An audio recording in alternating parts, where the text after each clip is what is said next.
கைக்கு எட்டினது வாய் கெட்டலையேன்னு சொல்லுவாங்கல்ல, அந்த மாதிரி தான் ஒவ்வொரு முறையும் கிறிஸ்டோபர் நோலன் ஆஸ்கருக்கு நாமினேட் ஆகிறதும், ஆனால் அவருக்கு விருது கிடைக்காம போகிறதும். ஆனாலும் தன்னுடைய விடாமுயற்சியில் சற்றும் தளராத விக்ரமாதித்யன்னு சொல்கிற மாதிரி ஒவ்வொரு வருஷமும் விடாம முயற்சி பண்ணி 7வது முறையில் இப்போ 7 விருதுகள் ஜெயிச்சு ஹாலிவுட்டின் முகமது கஜினி ஆகியிருக்கிறாரு கிறிஸ்டோபர் நோலன். ஹாலிவுட் படங்களுக்கு உலகம் முழுவதுமே வரவேற்பு இருக்கு.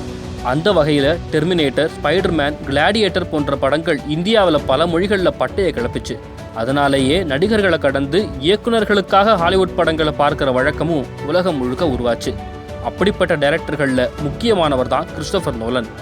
கற்பனைக்கு அப்பாற்பட்ட தன்னுடைய கதைகளால் உலக சினிமா ரசிகர்கள் மத்தியில் தனி இடம் பிடிச்ச Christopher Nolan Memento, Insomnia, Batman Begins, Batman Dark Knight, Inception இப்படி பல ஹாலிவுட் பிளாக் பஸ்டர்களை கொடுத்துருக்கிறாரு.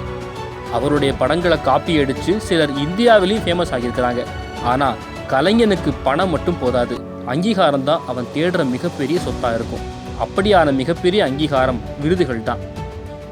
நம்மூரில் எப்படி ஃபிலிம்ஃபேர், தேசிய விருதெல்லாம் பெரிய அங்கீகாரமாக பார்க்கப்படுதோ, அவருக்கு பெரிய அங்கீகாரமாக ஆஸ்கர் பார்க்கப்படுது. அதுலேயும் குறிப்பாக ஹாலிவுட்டில் இருக்கிறவங்க அந்த ஆஸ்கரை எப்படியாவது வாங்கிடணும்னு டார்கெட் வச்சுட்டு வேலை பார்ப்பாங்க.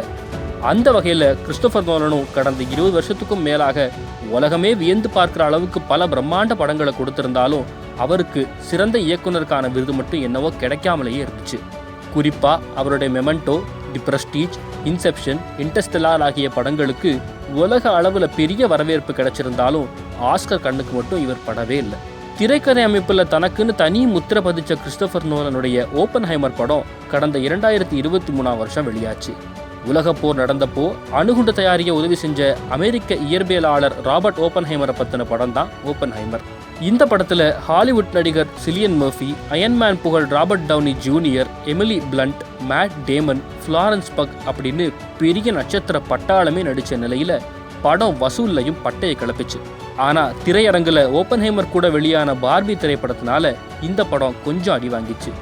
திரையரங்கில் தான் இப்படி, ஆனால் ஆஸ்கர் அவார்டில் பார்பி அடிவாங்க ஓப்பன்ஹைமர் அடுத்தடுத்து விருதுகள் ஜெயிச்சு பட்டையை கிளப்பியிருக்கு. 96வது ஆஸ்கர் நிகழ்ச்சியில் சிறந்த திரைப்படத்துக்கான விருதுக்கு Oppenheimer, American Fiction, Anatomy of a Fall, Barbie, The Holdovers, Killers of the Flower Moon, Maestro, Past Lives, Poor Things, The Zone of Interest ஆகிய 10 படங்கள் பட்டியலில் இருந்துச்சு.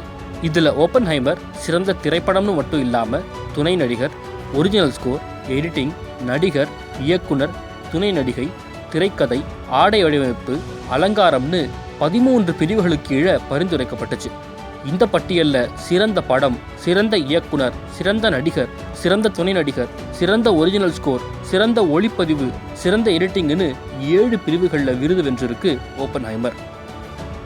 உலகமே பார்த்து வியக்கிற பல படங்களை கொடுத்தாலும் இந்த ஆஸ்கர் கமிட்டி மட்டும் நம்மளை சீண்டி கூட பார்க்கலையேன்னு நினச்சிட்டு இருந்த கிறிஸ்டோபர் நோலனுக்கு இதுக்குத்தானே ஆசைப்பட்டாய் பாலகுமாரான்னு ஒரே நேரத்தில் 7 ஆஸ்கர் விருது கிடச்சிருக்கு. தான் ஜெயிச்சது மட்டும் இல்லாமல் தன்னுடைய டீமுக்கும் சேர்த்து ஆஸ்கர் விருதுகளை வாங்கி கொடுத்துருக்கிறாரு கிறிஸ்டோபர் நோலன். திறமையானவங்க ஜெயிப்பாங்க, ஆனால் கொஞ்சம் லேட் ஆகும் அப்படிங்கிறத கிறிஸ்டோபர் நோலன் உலகத்துக்கு காட்ட ஜெயிச்சிட்டோம் நோலா அப்படின்னு அவருடைய டீமும் ரசிகர்களும் உற்சாகமாக கொண்டாடிட்டு இருக்காங்க. வாழ்த்துக்கள் கிறிஸ்டோபர் நோலன்.